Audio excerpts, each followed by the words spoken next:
All right, well, let's begin our morning, afternoon, evening time together.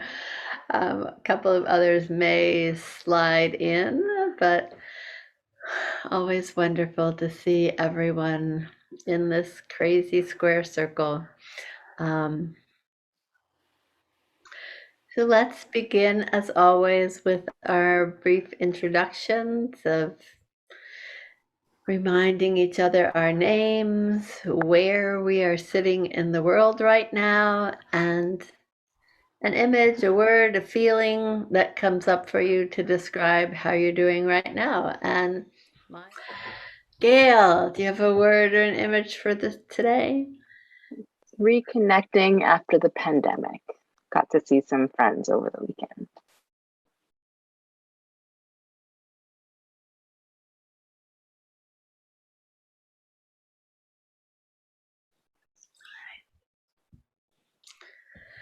And I am in San Francisco, Ohlone native land here in California, and I would have to say my feeling for today is the return of confusion, because this reality of the Delta variant makes planning anything very still confusing, or again confusing. So I'm challenged by that. But always glad to see everyone, and I realize we've been doing more of the grief and loss of personal things recently, and then these poems came came to me somehow in these last couple of weeks. So this is more about loss, losing, and loosening of things in the bigger picture. So this first poem is called Rememory by a poet named Roya Marsh. Um, who is from New York in the Bronx, a co-founder of the Bronx Poet Laureate position. And what she says about this poem is that it is written to my ancestors who continue to sustain me, to hip hop, to those whom knowledge was made inaccessible, yet survived, knowing they can't steal us from ourselves. So this poem is called Rememory. Rememory is the sound of me thinking in a language stolen from my ancestors. I can't tell you who the first slave in my family was, but we are the last.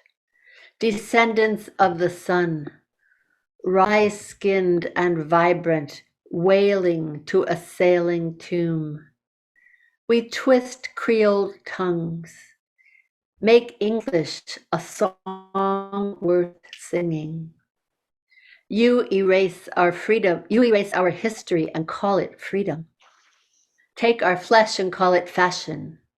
Swallow nations and call it humanity. We so savage, we let you live. I can't tell you who the first slave in my family was, but we remember the bodies. Our bodies remember. We are their favorite melody, beat into bucket, broken into cardboard covered concrete, shaken into Harlem. The getting over never begins, but there is always the get down. Our DNA sheet music humming at the bottom of the ocean. I'll read it once more. Rememory is the sound of me thinking in a language stolen from my ancestors. I can't tell you who the first slave in my family was, but we are the last. Descendants of the sun, rye-skinned and vibrant, wailing to a sailing tomb. We twist Creole tongues, make English a song worth singing. You erase our history and call it freedom. Take our flesh and call it fashion. Swallow nations and call it humanity. We, so savage, we let you live. I can't tell you who the first slave in my family was, but we remember the bodies. Our bodies remember. We are their favorite melody, beat into bucket, broken into cardboard covered concrete, shaken into Harlem. The getting over never begins, but there's always the get down. Our DNA sheet music humming at the bottom of the ocean.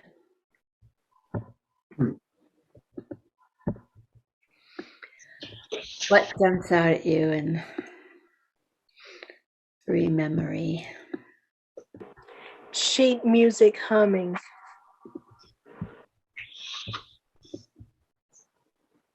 Cardboard covered concrete. The getting over never begins. You steal our... Go ahead. Our bodies remember. You steal our skin and call it fashion. We twist Creole tongues. Descendants of the sun.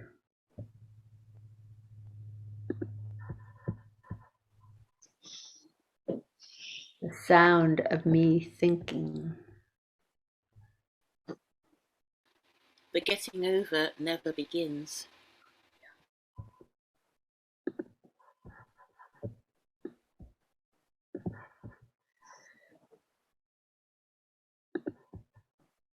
So, if there's a phrase that you want to use as your prompt, go ahead. We could use the getting over never begins, or our bodies remember, or call it humanity. And let's do a 6-minute write.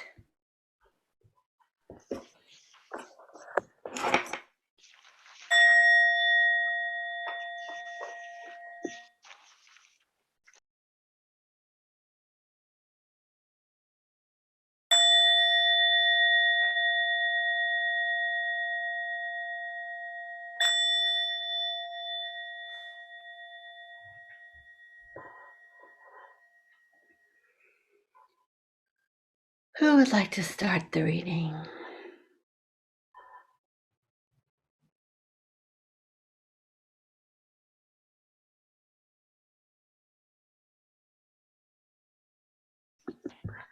I'm going to go on to the other poem. Similar theme, not quite the same. This is a Langston Hughes poem called Theme for English B. The instructor said, "Go home and write a page tonight, and let that page come out of you. Then it will be true." I wonder if it's that simple. I am 22, colored, born in Winston-Salem. I went to school there, then Durham, then here to this college on the hill above Harlem. I am the only colored student in my class. The steps from the hill lead down into Harlem, through a park, then I cross St. Nicholas, 8th Avenue, 7th, and I come to the Y, the Harlem branch Y, where I take the elevator up to my room, sit down, and write this page. It's not easy to know what is true for you or me at 22, my age. But I guess I'm what I feel and see and hear. Harlem, I hear you. Hear you, hear me, we two, you, me, talk on this page. I hear New York too. Me, who? Well, I like to eat, sleep, drink, and be in love. I like to work, read, learn, and understand life. I like a pipe for a Christmas present, or records, Bessie, Bop, or Bach. I guess being colored doesn't make me not like the same things other folks like who are other races. So will my page be colored that I write? Being me, it will not be white, but it will be a part of you, instructor. You are white, yet a part of me, as I am a part of you. That's American. Sometimes perhaps you don't want to be a part of me, nor do I often want to be a part of you. But we are. That's true. As I learn from you, I guess you learn from me, although you're older and white and somewhat more free. This is my page for English B. I'll read it once more. The theme for English B. The instructor said, "Go home and write a page tonight, and let that page come out of you. Then it will be true." I wonder if it's that simple. I am 22, colored, born in Winston-Salem. I went to school there, then Durham, then here to this college on the hill above Harlem. I am the only colored student in my class. The steps from the hill lead down into Harlem through a park. Then I cross St. Nicholas, 8th Avenue, 7th, and I come to the Y, the Harlem Branch Y, where I take the elevator up to my room, sit down, and write this page. It's not easy to know what is true for you or me at 22, my age. But I guess I'm what I feel and see and hear. Harlem, I hear you. Hear you, hear me. We two, you, me, talk on this page. I hear New York too. Me, who? Well, I like to eat, sleep, drink, and be in love. I like to work, read, learn, and understand life. I like a pipe for a Christmas present or records, Bessie, Bop, or Bach. I guess being colored doesn't make me not like the same things other folks like who are other races. So will my page be colored that I write? Being me, it will not be white, but it will be a part of you, instructor. You are white, yet a part of me, as I am a part of you. That's American. Sometimes perhaps you don't want to be a part of me, nor do I often want to be a part of you. But we are. That's true.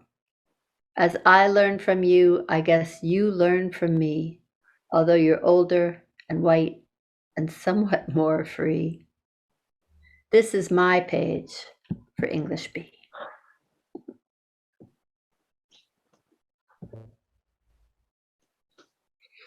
What jumps out at you from Langston Hughes's poem? I am the only coloured student in my class.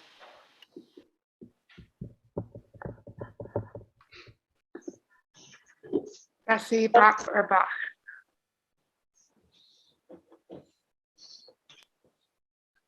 Sometimes perhaps you don't want to be part of me, and I don't want to be a part of you, but we are, and that's true. It's not easy to know what is true for you or me. I wonder if it's that simple.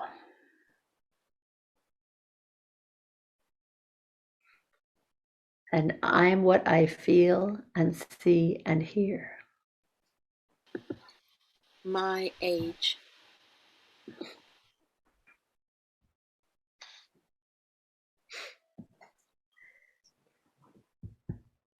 So Oh, I would say, let a poem come out of you.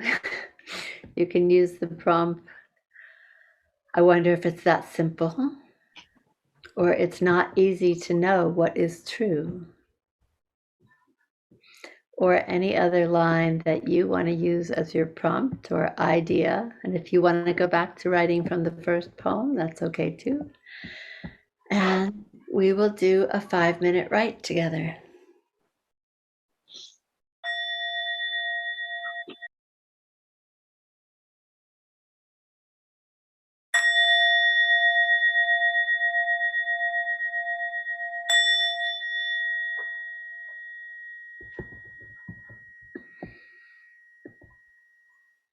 Who would like to start the reading?